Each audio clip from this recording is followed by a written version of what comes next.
ফেলে দেওয়া মেহগনির ফল থেকে তৈরি হচ্ছে তেল, সার, কীটনাশক ও কয়েল। রাস্তায় পড়ে থাকা এসব পরিত্যক্ত ফল এখন আয়ের উৎস। ইটের ওপর বাড়ি দিয়ে ভেঙে এভাবেই আলাদা করা হয় মেহগনি ফলের বিভিন্ন অংশ। প্রতিটি অংশ ব্যবহার করা হয় বিভিন্ন উপকরণ তৈরিতে।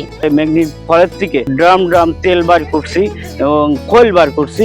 তেলটা আমরা পেস্টিসাইড হিসেবে ইউজ করছি, যে পেস্টিসাইডটা 460টা রোগ নির্ণয় করে, মানে রোগ প্রতিরোধ করে। যে ফল একসময় কেউ কুড়াতো না, আজ সেই পরিত্যক্ত মেহগনি ফল থেকেই তৈরি হচ্ছে উপকারী বিভিন্ন উপাদান।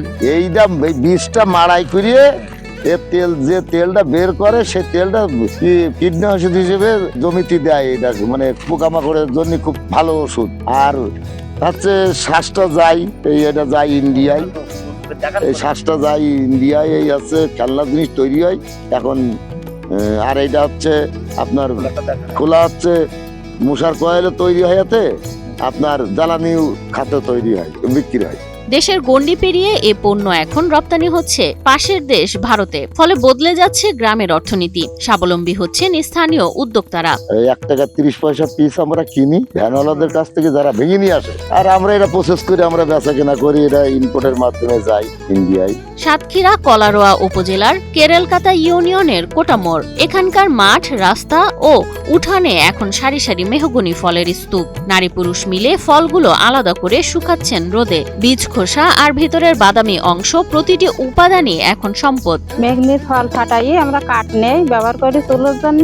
মেহগনি ফলের 3টি অংশ থেকেই তৈরি হচ্ছে ভিন্ন ভিন্ন পণ্য। খোসা থেকে তৈরি হচ্ছে মশার কয়েল ও জ্বালানি। বীজ থেকে উৎপাদন হচ্ছে তেল ও জৈব সার। আর ভেতরের শক্ত খয়েরি অংশ ব্যবহার হচ্ছে খেলনা, হোমিওপ্যাথিক ওষুধের শিশি ক্যাপ বা সজ্জায়। বীজটা ওখানে মাড়াই করে তেল বের করে সেটা কীটনাশকের ভেতরেও বেচা কেনা করে। কীটনাশক আর আছে আপনার খৈলটা জৈব সার হিসেবে বেচা কেনা হয়।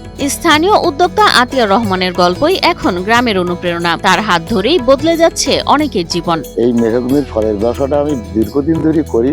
একসময় তার জীবন চলতো টানাপোড়েনে। আজ সেই আতিয়ার রহমান প্রতি মৌসুমে কয়েক টন মেহগনি উপকরণ রপ্তানি করছেন ভারতের বেনাপোলি স্থলবন্দর হয়ে। এই জিনিসটা কেনার পরে আমরা এটা মানে সুন্দরভাবে প্রসেস করি। এটা 2 পদের আমরা ইন্ডিয়ায় দেই। একটা হচ্ছে আপনার ফল আর এই শ্বাস, আর একটা হচ্ছে বীজ। আরএফএল এসডব্লিউআর পাইপি মাপে যা বলে তাই দেয়। RFL SWR pipe and fittings. আতিয়ারের উদ্যোগে একদিকে বাড়ছে তার আয়, অন্যদিকে কাজ পাচ্ছেন অসংখ্য নারী পুরুষ। এখানে যত মহিলাগুলো কাজ করতেছে, এদেরও একটা কর্মসংস্থানের একটা ব্যবস্থা হয়েছে, মোটামুটি ভালো। সাতক্ষীরা কলারোয়ার উপসহকারী কৃষি কর্মকর্তা মৃণাল কান্তি মণ্ডল বলেন, মেহগনি বীজের তেল থেকে তৈরি হচ্ছে প্রাকৃতিক কীটনাশক ও কৃষির জৈব উপাদান, যা জমির উর্বরতা বাড়াতে সাহায্য করছে। এবং ভারতে এটা থেকে একটা জৈব বালানাশক বা জৈব তেল তৈরি হচ্ছে, যেটা জৈব বালানাশক হিসেবে ব্যবহার করা হয়। এর ভিতরে স্যাপোনিন নামক একটা রাসায়নিক থাকে, যেটা ফসলের ক্ষেত্রে বিশেষ করে ধানের মাজরা এবং সবজির জ্যাসিড ও এফিড জাতীয় পোকা দমনের জন্য অত্যন্ত কার্যকর হিসেবে ব্যবহার হয়। এটা আমরা প্রচলিত রাসায়নিক বা বালানাশক যেভাবে ব্যবহার করি, ঠিক এর তেলটা আমরা ঠিক সেভাবে স্প্রের মাধ্যমে ব্যবহার করতে পারি। এটা একদিকে যেমন হচ্ছে আমাদের পরিবেশ বান্ধব, পরিবেশের জন্য মানব স্বাস্থ্যের জন্য উপকারী, কোনো প্রকার ক্ষতিকর প্রভাব এখানে নাই।